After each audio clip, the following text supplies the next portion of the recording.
Hello. I want to talk about the occult side of Christianity. I have changed my opinion about Christianity on and off for many years. And one thing that always brought me back was how many occultists were incredibly pious Christians.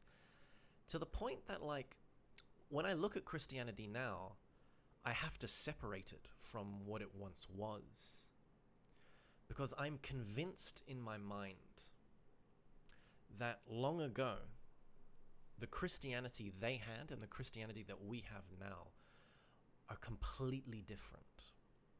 But nonetheless, you can get into things of Gnostic currents and whatnot, and I probably see myself as more Gnostic than anything else. But I want to talk about the perspective, or where Christianity in that sense, or occult, esoteric, hermetic Christianity would then fit in, I don't know, the field of magical studies. Because there is something important in it. And I'll use terms, but we have to kind of set and talk about those terms first. One term I want to use is the Christos, or the Christ. The Christ, in an occult level, and this is completely, or a Gnostic, I should say a Gnostic level, this is completely and utterly heretical to a standard Christian. But there is a perspective you can do where you look at the Christ and Jesus as separate. So there's a man, and then there's a cosmic, what do you call it, energy or state of consciousness. And the point is for everyone to reach that state. Or more precisely, it is a type of energy. The Christ isn't a man who lived 2,000 years ago, who died on a cross. The Christ is a giant eagle that flies through space, devouring planets. So, this Christ is something that we want to summon into ourselves. Other religions would have had Christs in them. There's perhaps a god or a set of gods or a ritual or something that represents the Christ.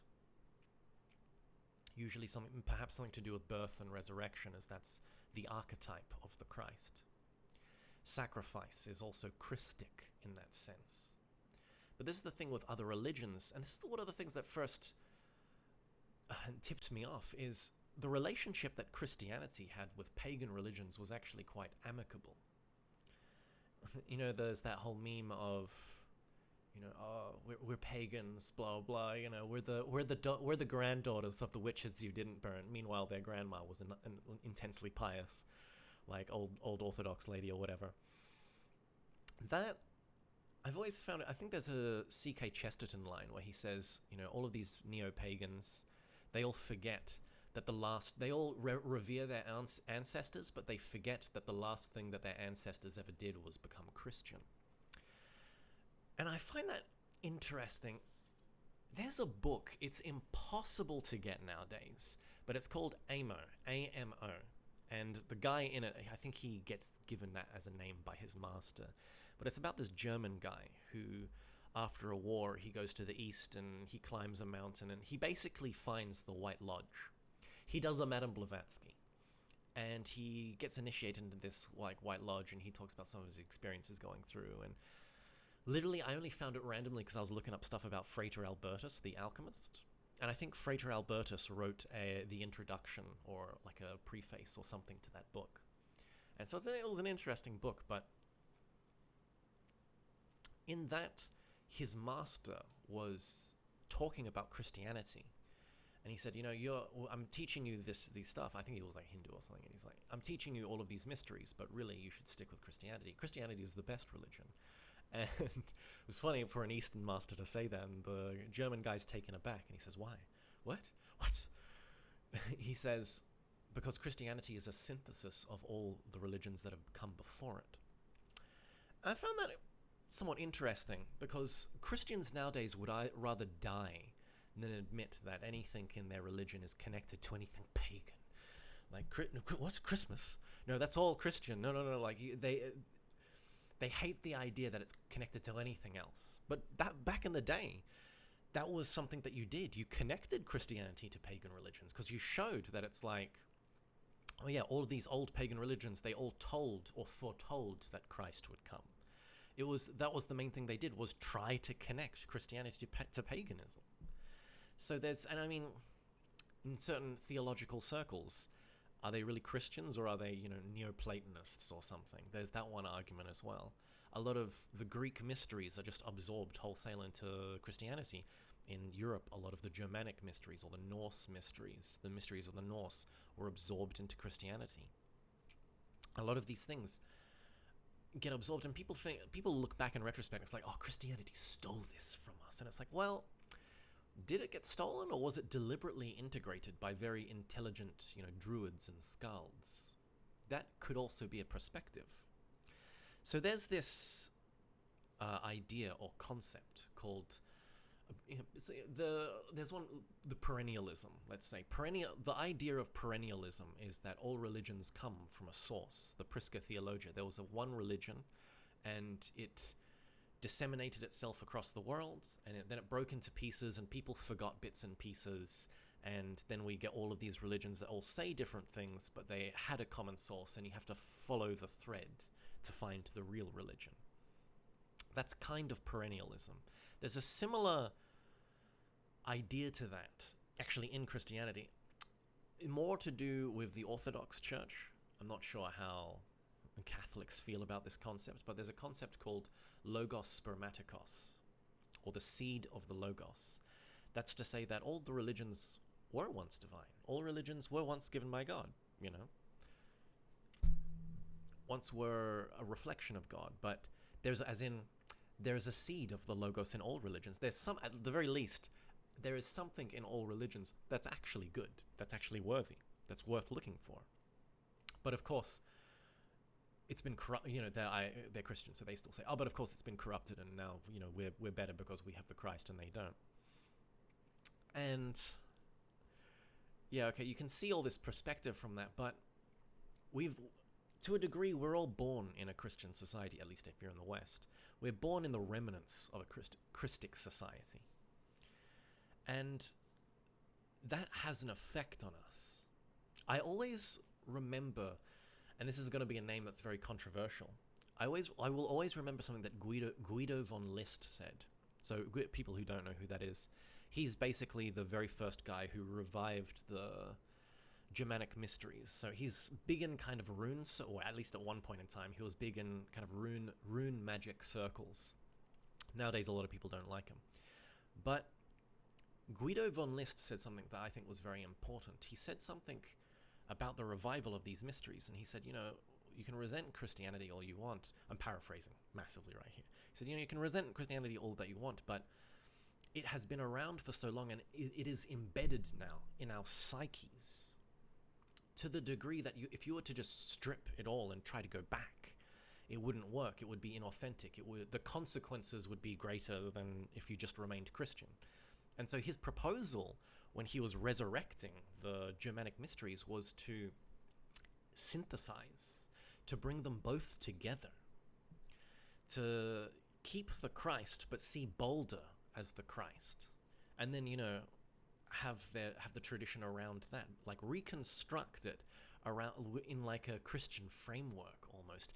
It was such a weird idea, because that's something in the neo-pagan groups nowadays. They try their best to completely castrate anything off that has any hint of Semitic or Abrahamic religion connected to it. They don't want it. It's all Indo-European. But this is an idea that I've kind of been thinking of, because connected to that, like I'm more connected to the Norse mysteries than some other ones. Some people might know, I'm not sure, I mess up the word, it's called like Starglitter or something, but it's Roon Yoga.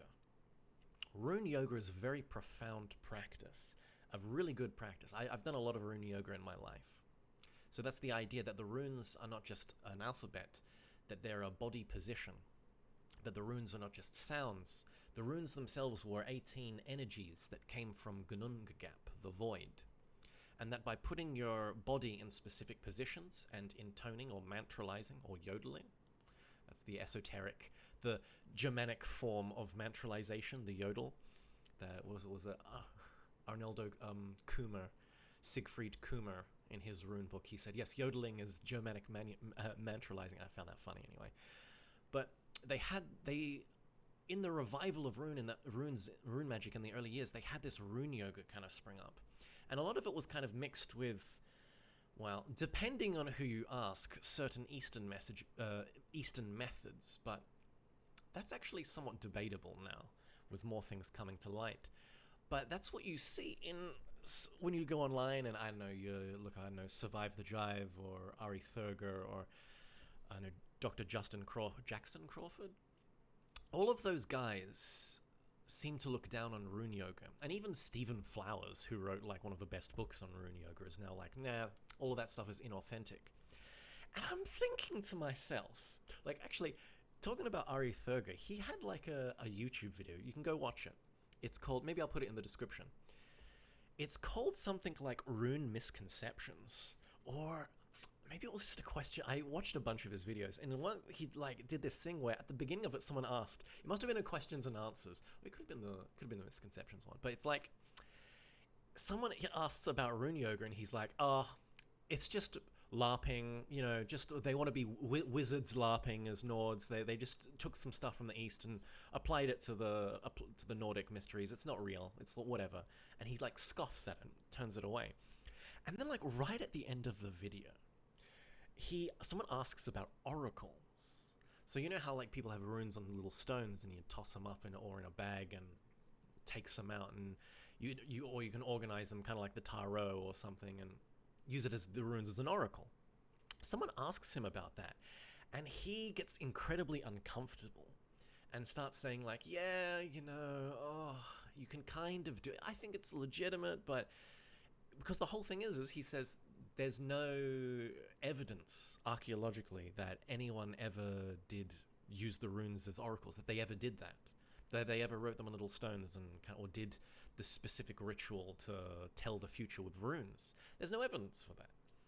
And so he says, he goes to this whole thing of like, but if you feel value, if you get value out of it, it's still good. And it's like, everything you just said about using runes as oracles, you can apply that to rune yoga. It's like, you saying it's inauthentic, but is it really?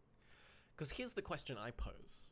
If the pagans, or those old primitive religions, the Egyptian religion, the Greek tradition, the Roman tradition, the Celtic tradition, if those traditions still lived, do you think they would be doing the exact same thing?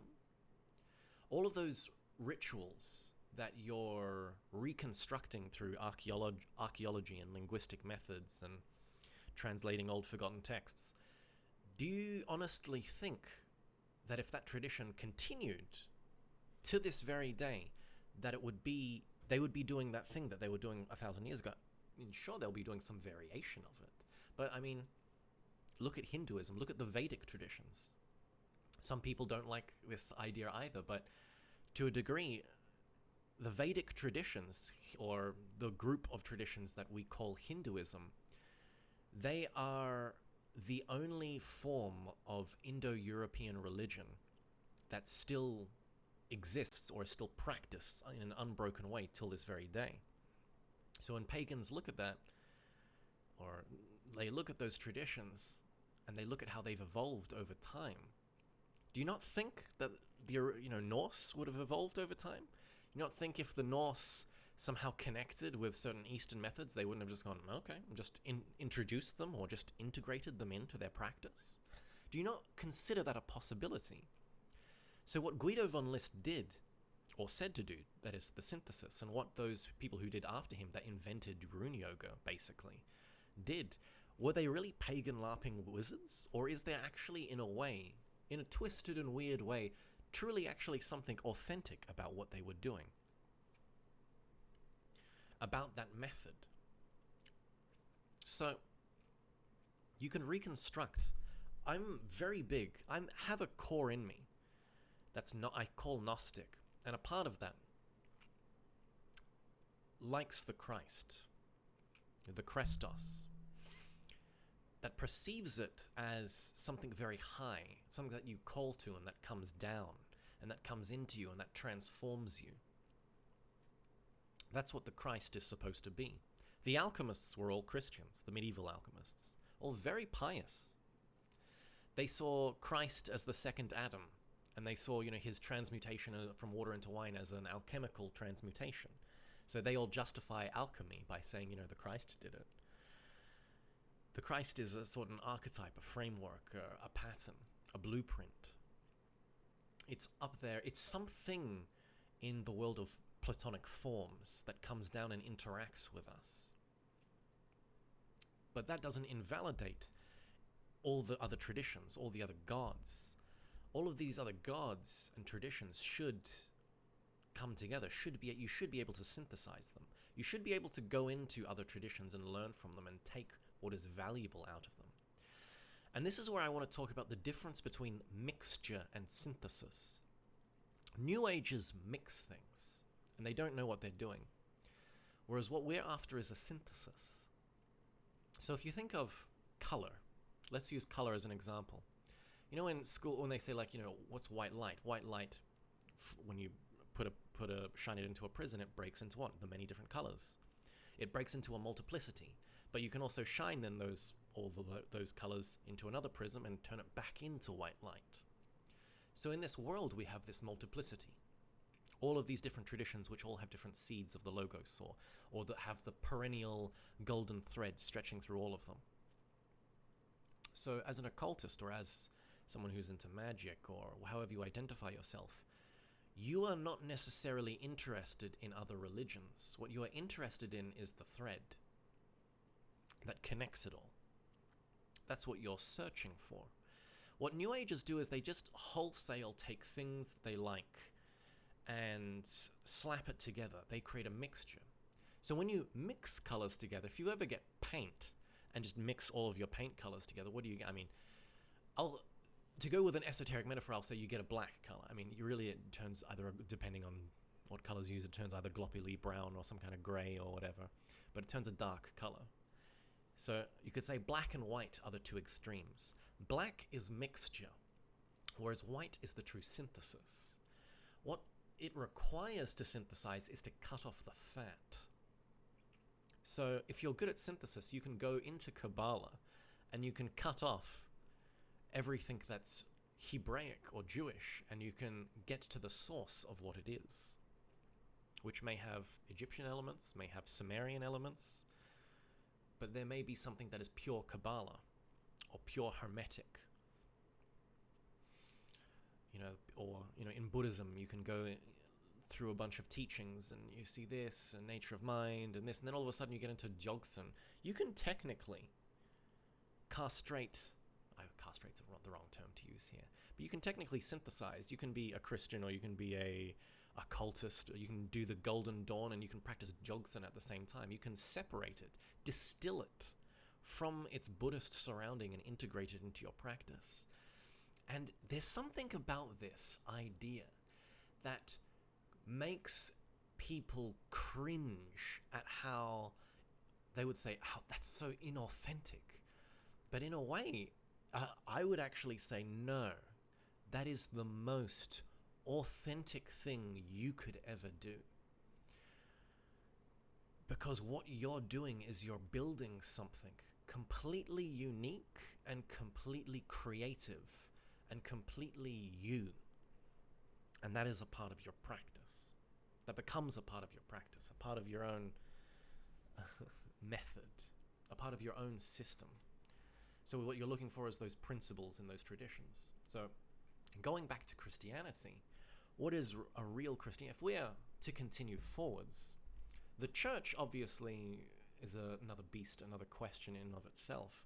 I'm not really affiliated with any church, but there is this idea of the inner church, or the White Lodge, or the Ascended Masters, or Secret Chiefs, blah, blah, blah, blah, blah. This idea you can see in the book, The Cloud Upon the Sanctuary. This is an important esoteric book, but it's also a mystical Christian book. It's a guy who talks about basically awakening clairvoyance and not being a part of any physical church, but being a part of the inner church. if there is something in the higher realm, in the higher worlds, the astral world, the causal world, it is ushering down, coming down into us. What's going to happen? Either Christianity is going to, what's going to happen is Christianity is going to die in the physical. In the physical, and it will just be replaced by something else. Islam or, I don't know, Hebraism again. But even that, there's so many different variations of all of those different things. Something completely new and radical will most likely arise and replace all of those things. And then it will have its time in the sun, and then something will come and replace it when it wanes. So what are you supposed to do? To go beyond the framework, you have to work within the framework. I'm mainly mentioning this because some people really struggle with their religions or their traditions. And you don't have to. There's this, cultural appropriation or inauthenticity. People don't want to combine or even attempt to synthesize these different things, but better occultists have attempted and have done it. I actually think there is something truly valuable about those, about Blavatsky, about Steiner, about Gurdjieff. Did they do it perfectly? Possibly not. But that's where we can come in now. That's where we can do that. What we want isn't to be just a Christian or to be just a Norse or a Celt or this or Buddhist or Golden Dawn. We want to become something completely nameless. We want to become that thing of tomorrow. Because that's where we truly live. All of those other people, they live yesterday. They commit the crime of seeing only God in the past. You don't want to commit the crime of seeing God only in the future. That's the futurists. That's people who are into sci-fi and nothing else. That's Marvel neckbeards. What we want is to rescue the future from the past through our studies and through our methods. And if we are really sincere, we will connect to something. Anyway, I'm waffling now, so I might end it there. But I don't know, tell me what you think about these weird, crazy ideas with paganism and Christianity, and how you can synthesize them, how you synthesize them together in your practice. Anyway, thank you for listening.